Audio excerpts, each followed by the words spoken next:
Ah oui. Oui, bonsoir à tous. Alors, je vais vous parler aujourd'hui de mon dernier livre qui est sorti il y a quelques semaines, qui a pour titre, qui est un titre un peu étrange, on peut imaginer, qui est Contre-histoire de France. Alors pourquoi Contre-histoire de France? Parce que c'est mon histoire de France d'une certaine manière. C'est une histoire de France qui, je pense, pour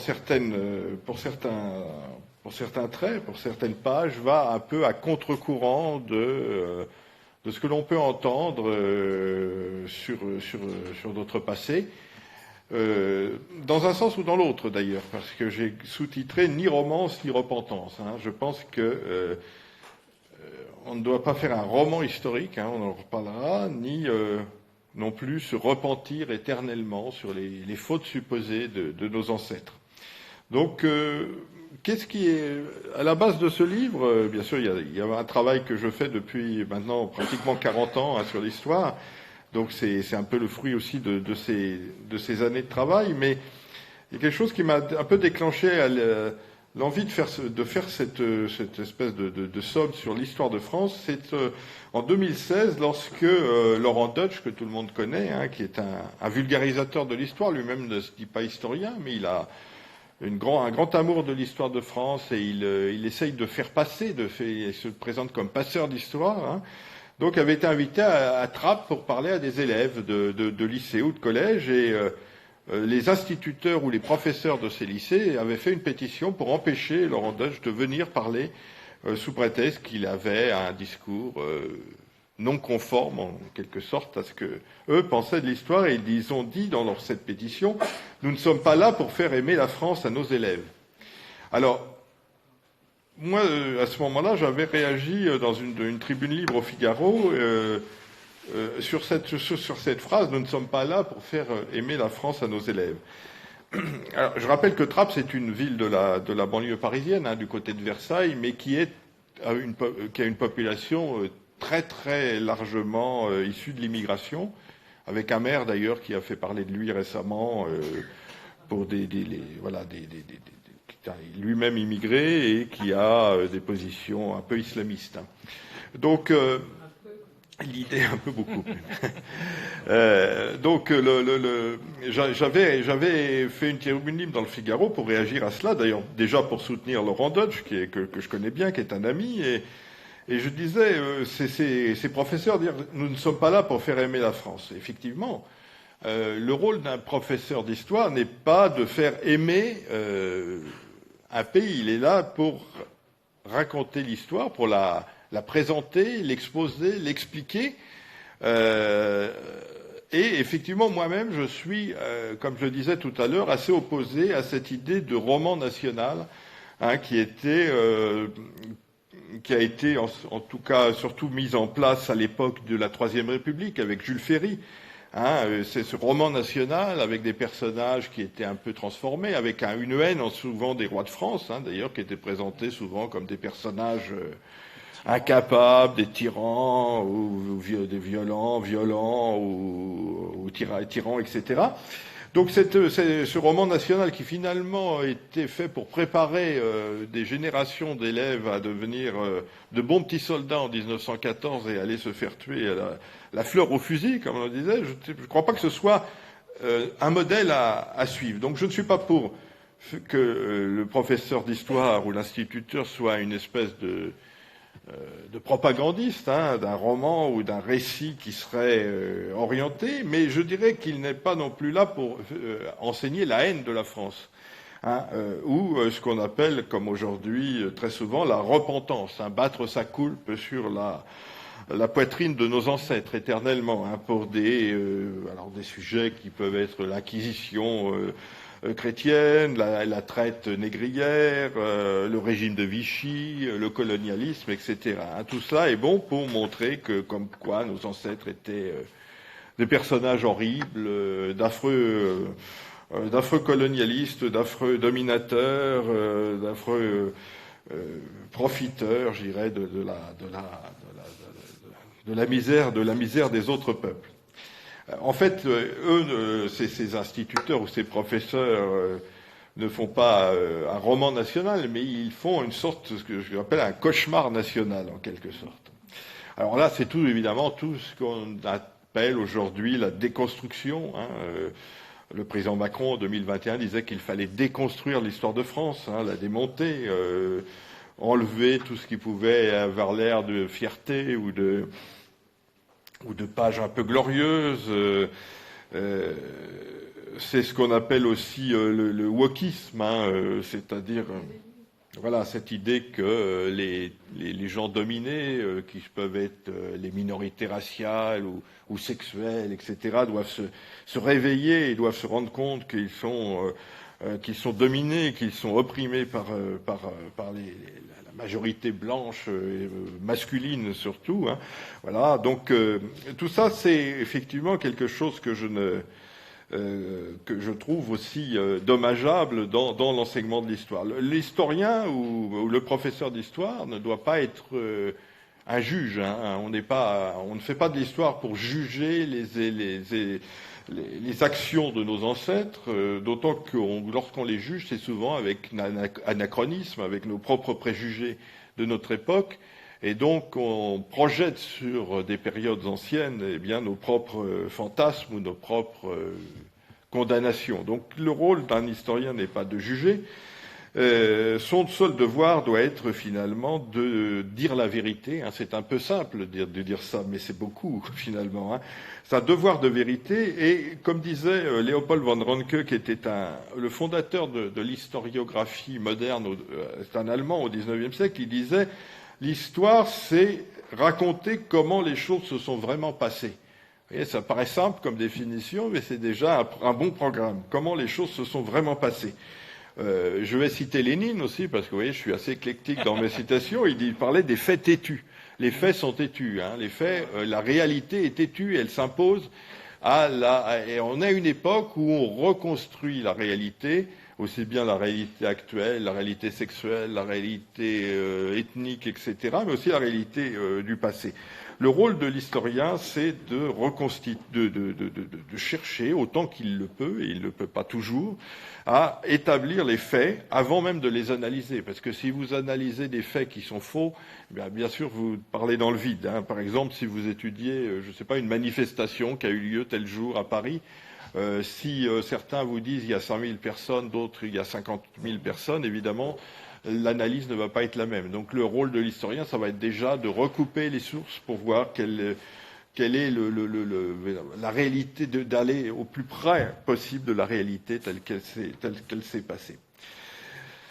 Un autre historien dont j'ai oublié le nom parlait des pierres vivantes, que les faits sont des pierres vivantes, des pierres de l'histoire. On est comme un maçon qui empile des pierres vivantes qui sont les faits historiques et qui permettent ensuite de réfléchir et de les analyser, mais pas dans l'autre sens. Donc pas de jugement et aussi l'idée d'établir les faits, et donc établir les faits grâce à une méthodologie historique. Donc l'histoire est aussi une science, en tout cas moi je dis souvent, c'est un art qui utilise des méthodes scientifiques, qui utilise une rigueur scientifique, comme les sciences les plus dures, comme l'on dit. Alors donc, ne pas faire aimer l'histoire, ne pas faire aimer la France, effectivement, c'est pas le rôle de l'historien de faire aimer ou de faire détester un pays, mais c'est de le faire connaître, de faire connaître la réalité de son passé avec le plus d'objectivité possible, c'est-à-dire l'objectivité étant bien sûr un idéal qu'on n'atteindra jamais parce qu'on est toujours pétri de ses propres préjugés, de sa propre formation, de ses propres catégories mentales. Donc c'est plus l'objectivité est plus un but que l'on se donne qu'une réalité que l'on va pouvoir atteindre. Grâce à cela, on va voir que la France n'est pas née en 1789, comme justement le fameux roman national nous le disait finalement, jusqu'à une certaine époque, et alors plus encore avec le marxisme, etc. On nous disait que la France ne naît vraiment qu'avec la liberté, etc. en 1789, mais qu'il y a une longue histoire derrière qui existe et qui a construit petit à petit ce qu'on a aujourd'hui. Et ce qui est aujourd'hui. Bon, je parlais de la woke, de la cancel culture, je n'y reviens pas. Donc si vous voulez, moi, ce que j'ai essayé de faire dans ce livre, c'est non, donc ni un roman national, ni une repentance en disant que nos ancêtres étaient des salopards, oui, voilà, etc. C'est plutôt un récit historique hein, sur 2000 ou même plus de 2000 ans d'histoire, sur une très longue durée. Alors, en évitant plusieurs autres travers qui sont les péchés capitaux des historiens, qui est le déterminisme, hein, de dire que la France a existé de tout temps, qu'elle était inscrite en quelque sorte, que cet hexagone parfait était inscrit dans l'histoire, dans le destiné manifeste et qu'elle devait se créer et se former quoi qu'il arrive.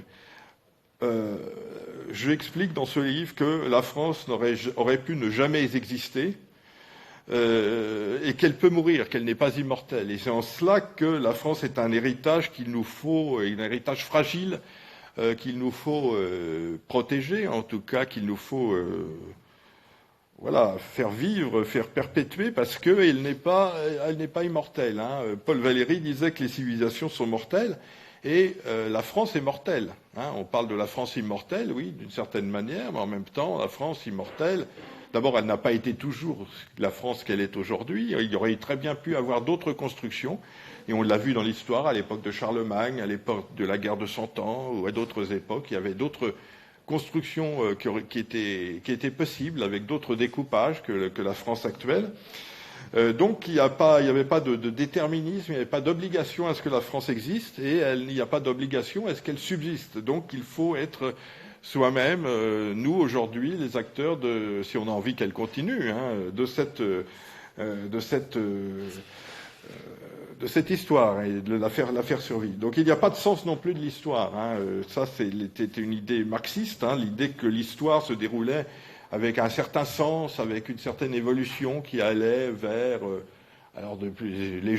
les lendemains radieux, hein, comme on le disait, c'est-à-dire de plus en plus de liberté, de plus en plus de... Non, l'histoire, c'est aussi des contre-coups, des moments de gloire et des moments plus sombres. Donc voilà, il faut voir que l'histoire n'est pas quelque chose de linéaire et que, par exemple, on a encore une dizaine de monarchies en Europe et on entend souvent les journalistes dire « Ah il y a encore des monarchies », comme si c'était normal que petit à petit elles disparaissent, que c'était en sorte une anomalie de la modernité qu'il y ait encore des rois ou des reines en Europe. Non, pas nécessairement. Ça peut être aussi, on peut évoluer très bien dans l'avenir vers de nouvelles formes de régimes qui ne seraient pas les régimes républicains actuels et qui pourraient reprendre, j'en parle dans ce livre, qui pourraient reprendre des éléments de ce qu'était l'ancienne France. Hein. Donc tout ça montre qu'il n'y a pas de déterminisme, il n'y a pas de sens de l'histoire. Donc ça c'est vraiment ce qui me guide dans ce livre.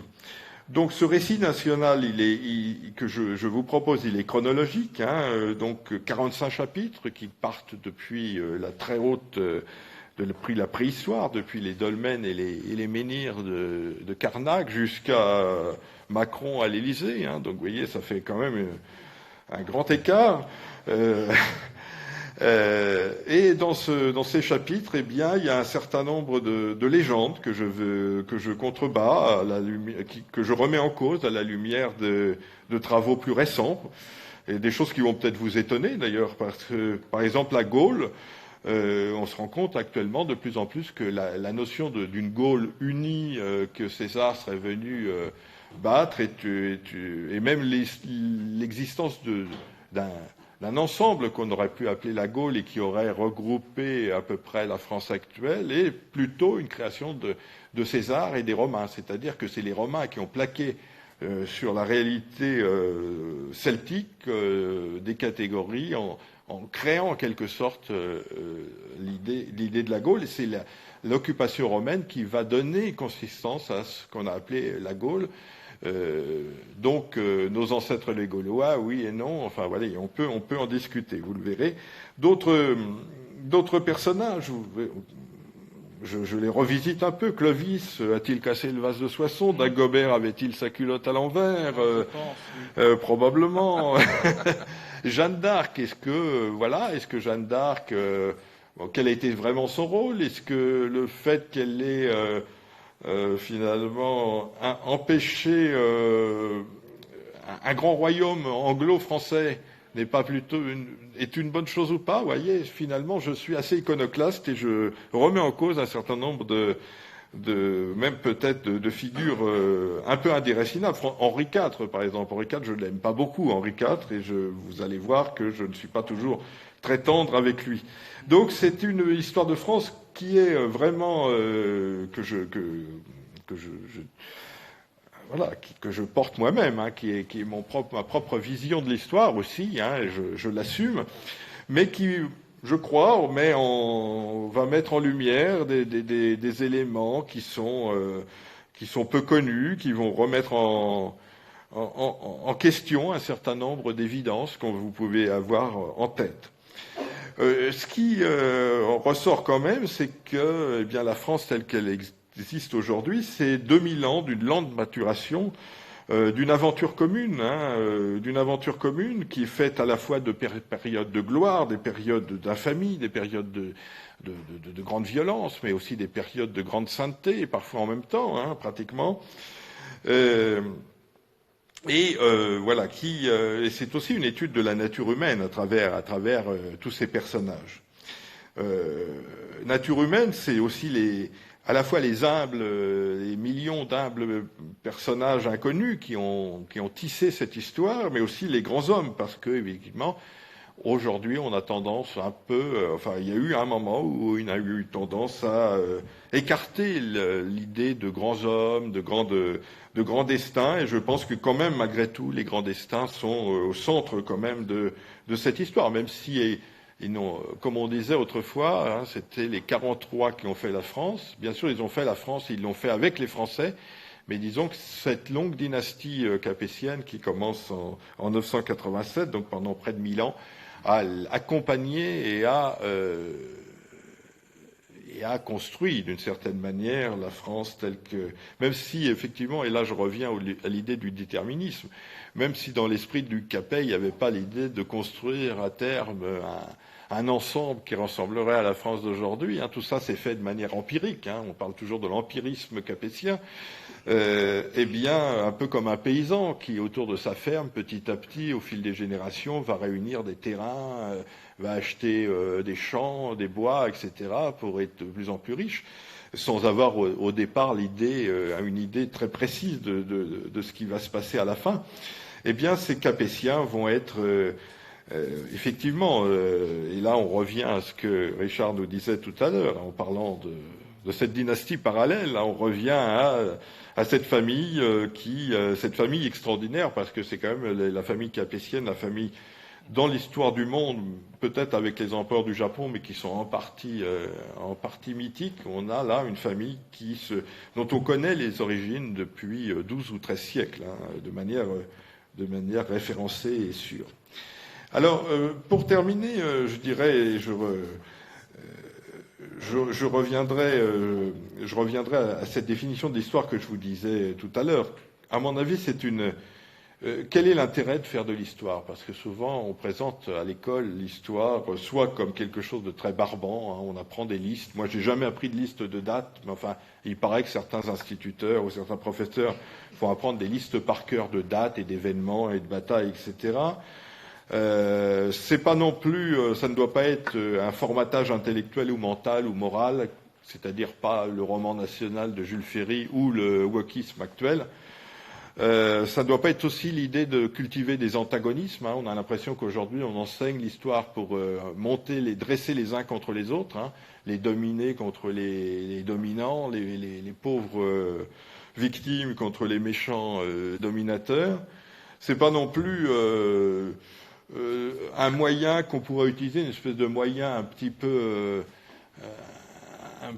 artificiel de créer ce qu'on appelle un vivre ensemble, hein, qu'on pourrait faire. Voilà. Non, l'histoire, c'est avant tout, à mon sens, une discipline qui permet d'exercer son sens critique, hein, qui permet de jeter sur le monde qui nous entoure, encore aujourd'hui, un regard critique sur les événements, de voir dans ce qu'on nous apprend, dans ce qu'on entend à la télévision ou à la radio. Et Dieu sait comment on nous a bourré le crâne ces dernières années, et ça continue encore avec la guerre. C'était hier avec le Covid, aujourd'hui avec la guerre en Ukraine. On a une espèce de bourrage de crâne digne des meilleures époques de la guerre de 14-18, l'histoire, la connaissance de l'histoire permet d'avoir ce recul nécessaire, d'avoir ce discernement nécessaire pour, dans des informations que l'on nous déverse, dire ça, je vais les comparer, je vais essayer de trouver d'autres sources, et ça c'est la méthode historique, pour voir ce qui est vrai ou ce qui est faux dans ce que j'entends. Ne pas tout prendre pour argent comptant. C'est pas parce qu'on l'entend à la télé ou qu'on le lit dans un journal que c'est nécessairement vrai. Alors, ce livre, bien sûr, je vais pas vous en dire plus parce que j'aimerais que vous le lisiez, j'aimerais que vous l'achetiez. Alors, je n'en ai pas ici, mais j'ai d'autres livres, si vous voulez, que je pourrais vous dédicacer. Mais celui-là, on le trouve en librairie très très facilement depuis plusieurs semaines. À la fin de ce livre, j'ai essayé d'ouvrir un petit peu sur le présent et sur l'avenir avec un essai rapide sur un système politique qui arriverait à concilier toute cette légitimité historique qui pouvait être celle des Capétiens avec une représentation populaire. On voit bien que le régime politique actuel est en pleine crise, que la représentation sortie des élections ne représente plus personne. On a un président de la République qui est élu avec peut-être 15% du corps électoral, et encore. Donc, en plus, on a une véritable souveraineté qui est exercée à l'extérieur du pays, en particulier en Europe, dans le cadre de l'Union européenne. Donc, quel serait ça, je termine là-dessus, quels seraient les outils politiques, les armes politiques qu'on pourrait utiliser, un système, un régime qui permet de concilier cette longue histoire avec les exigences aujourd'hui. Et donc, je terminerai en rappelant que ce que je disais tout à l'heure, c'est que la France n'est pas une donnée immortelle, n'est pas une donnée éternelle, que c'est quelque chose de fragile, qui peut mourir, qui peut disparaître. L'histoire, je prends l'exemple par exemple de la Prusse, qui était un des grands royaumes, un des grands États de l'Europe jusqu'au XXe siècle. Eh bien, la Prusse aujourd'hui n'existe plus. Le nom même de Prusse a été rayé de la carte. Donc, pourquoi pas pour la France. Raymond Aron disait, le grand historien Raymond Aron, que l'histoire est tragique. Et c'est vrai que moi, j'ai le sentiment que un des grands enseignements de l'histoire, c'est de nous montrer l'impermanence des réalités. Rien n'est stable, rien n'est définitif, rien n'est très solide si tout est en tout cas la réalité est toujours le résultat d'un équilibre, et d'un équilibre souvent précaire, et que peut-être la connaissance de l'histoire permettrait d'avoir renforcer un petit peu cet équilibre. Ernest Renan disait que la nation, c'est la volonté de faire valoir un héritage individe, un héritage commun.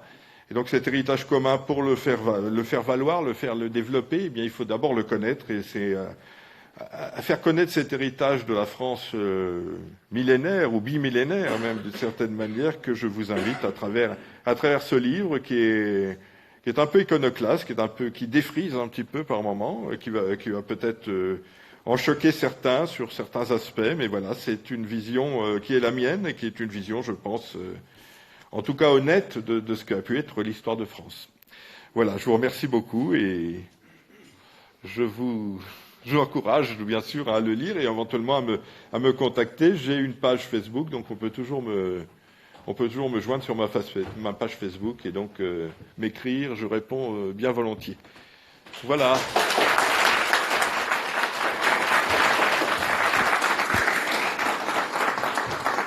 Voilà, je crois qu'on peut vraiment remercier Philippe Delorme pour sa brillante intervention. Bien, alors là, nous allons faire un petit peu de ménage.